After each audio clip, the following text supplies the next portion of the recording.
Hello everyone. From now on, I will be discussing about the book review of Macroeconomics, which is written by Mankiw.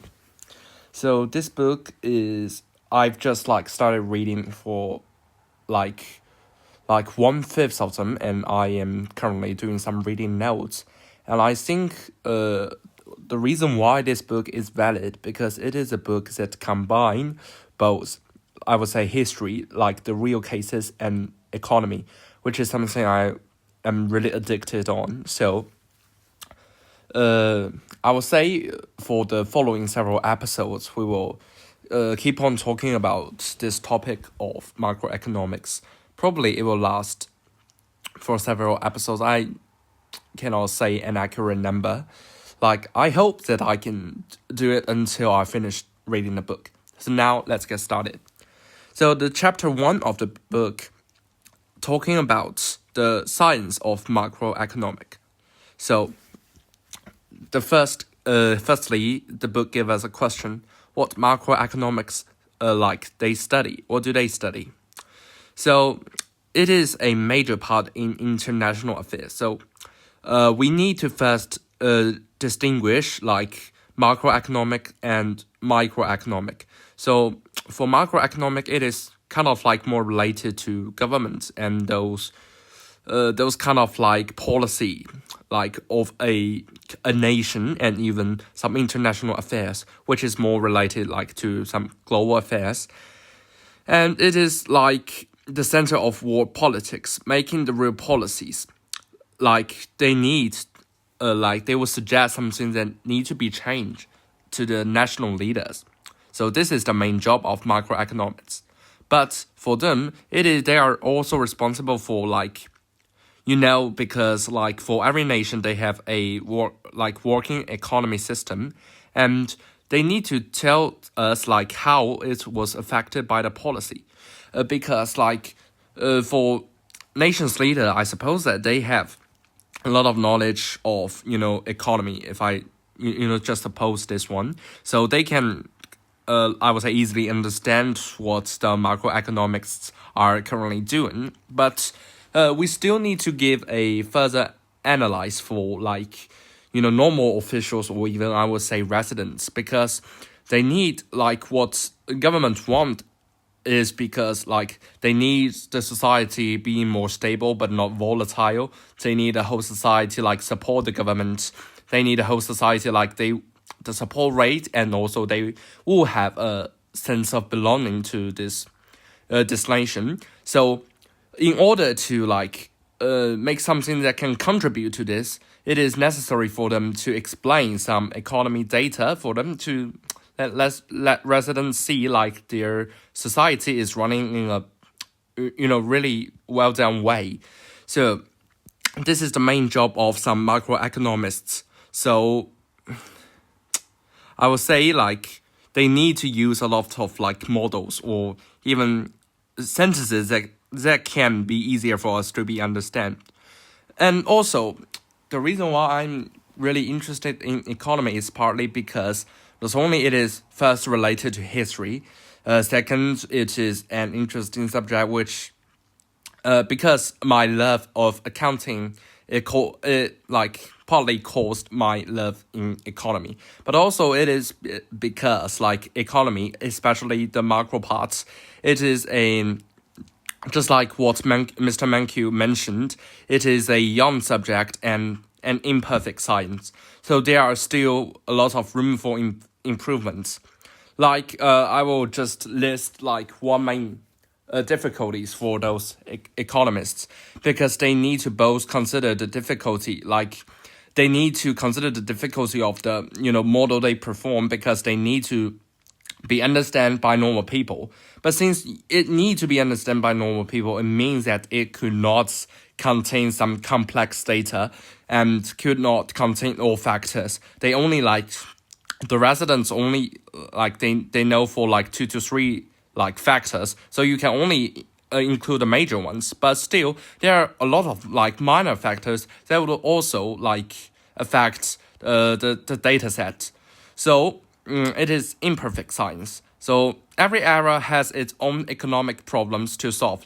Like during, I would say, like the late 20th century, in China, late 20th century, they are facing the problem of like rapid population growth, which has partly lead.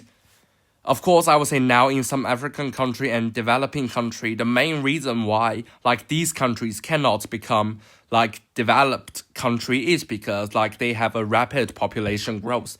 The rapid population growth leads to like the dependency ratio of each like adult or labor force is increasing. Like it tends to lead to that they still since the resources are scarce, so they still need more to produce and something like that.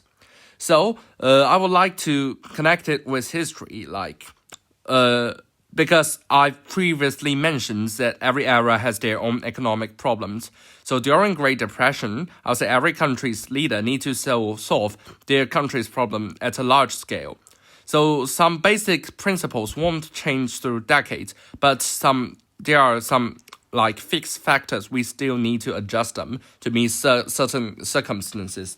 So I will just try to give an example. For example, like in some CAIE test, they will mention that the residents in that country, the citizens in the city, they have a culture of saving. So in order to face this situation, to make the policy, more addressable, so people tend to like if they have a cultural saving, they try to like no matter is influence the culture or using like much more harsher policy or something like that. Like they treat every nation differently because they each nation has their own difficulties and own cultural problem they need to consider. So culture is actually a main difference for like each country for the reason why like each country's policy are different. So like in this book, they give us a case study, which is the historical performance of U.S. economy. So three variables are used to mainly measure the overall performance of an economic system, which are inflation rate, real GDP, and unemployment rate. So in the chart below, we can see the real GDP of per person during starting of 20th century till the starting of 21st century, and continue like to kind of like 2010 or something like that. So in this chart, we can see like first we need to define real GDP. Real GDP measures the total income of everyone in the economy, and real GDP per person measures the income of average person in the economy. So in the figure, like we can draw the conclusion of like GDP per person in America tends to grow over time, and this growth is sometimes interrupted by some periods of declining income. So, like, I won't like just explain the charts by the words following because I think there's it is necessary for me to explain some of the history events, because if you look at it carefully, here are like World War I, Great Depression, World War II, Korean War, Vietnam War, the first oil price shock, and the second oil price shock. So the first oil price shock and the second oil price shock, those two things, and also the 9/11 terrorist attack, they belongs to kind of like some more like international affairs and social influence, social contact, which is kind of like belonging to like global perspective. So I will list these three events. I will explain them later, and the actual core, like their influences on USA's GDP.